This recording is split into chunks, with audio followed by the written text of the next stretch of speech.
Chip, you said you were going to show me how to log in to Windows 10, but we're already logged in, so solve that problem. Well, we can solve that problem by logging out. Oh, so okay. we click on the Start menu, and click on my name, and choose Sign Out.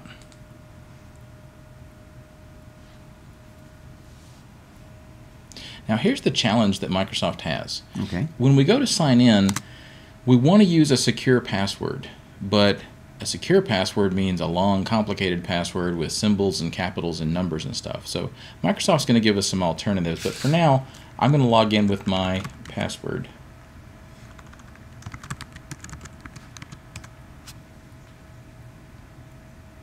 Now the password you use there actually depends on what kind of account you have. And there's 3 kinds of accounts that Windows 10 will work with. Let's take a look at those. Okay. So I'm going to click on Start. Okay. And go to Settings and Accounts. Now what we see here are my accounts, and I'm the main user here, and I'm an administrator. I can see, because it says Manage My Microsoft Account, that this is a Microsoft account. If you're using the home version of Windows 10, the personal version, then you have 2 choices for how you can log in. In the old-fashioned days, prior to Windows 8, the username and password that you chose was just specific to that machine. It was something you put on there. You're the only one that knew it. Most people didn't even have a password on their machine. But if you ever did have one, and if you forgot it, then you were in trouble. You had to take your machine, usually to an IT professional, and let them reset it for you. Right. With Windows 8, Microsoft is trying to make you more connected. So by default, with Windows 8 and now with Windows 10, the default account is what's called a Microsoft account. It's free, and it's like a Google ID or an Apple ID if you're familiar with those. The idea is it's one username and password that's going to get you into all of Microsoft's resources, including your own copy of Windows 10. Because I'm using a Microsoft account, I have this button that I can manage my Microsoft account if I want to change the password and that sort of thing. If I make any changes on this computer, if I change my picture, if I change my color scheme, if I change my favorites, then any other computers that I have that are running Windows 10 or Windows 8 are going to pick up those same changes. So any computer that I work on is going to be like my computer. It'll have those same changes. If you really don't like Microsoft connecting you in that way, and some people don't, then you have the option to use what's called a local account instead. That's the old-fashioned kind of account, and you can see here it gives me the option to sign in with a local account instead. When you're setting up your Windows 10, it'll give you those options. There's a third option for people that have Windows 10 in a company, in a business environment. Right. If you're using a Windows server, then you'll have access to connect with an enterprise account, an Active Directory account, and your IT people will help you set that up.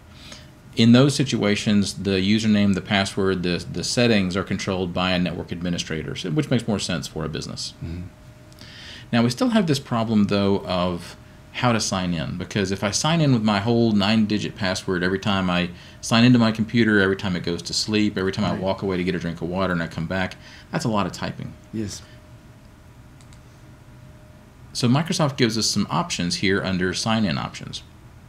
First of all, we can choose when we have to sign in. Do I want to have to enter my password every time the computer wakes up? Well, that's what I choose here.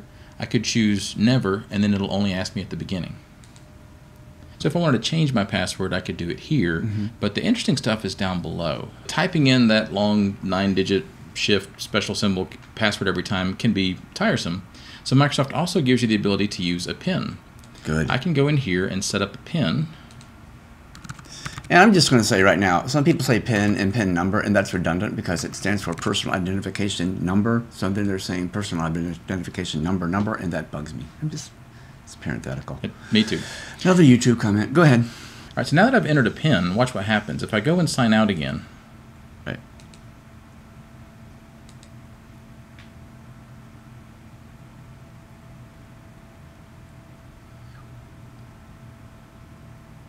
I come back to sign in.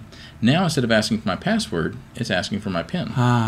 So I can enter my PIN, and it'll let me straight in. A lot faster than having to do the password. And if you forget your PIN, then there's a link below that where you can click to enter your password instead. That's comforting, but what if I forget my PIN and my password? Not to worry. If you're using a Microsoft account, you can actually go to Microsoft's website and reset your password from there. Okay. As long as your computer is connected to the internet, it'll receive the new password and you can log in with that. Good. So let's go back to Settings and back to Accounts and back to sign-in options and look at a couple of other things we can do. Okay. Another option you can do is a picture password. What would happen here is you would choose a picture, and then you would draw 3 things on the picture, and then the next time you try to log in, it'll show you that picture, and you draw the 3 things on it again, 3 shapes, and it'll know you're you, and it'll let you in. Okay. There are also other options that we don't have on this computer because we don't have a webcam, and we don't have a biometric sensor.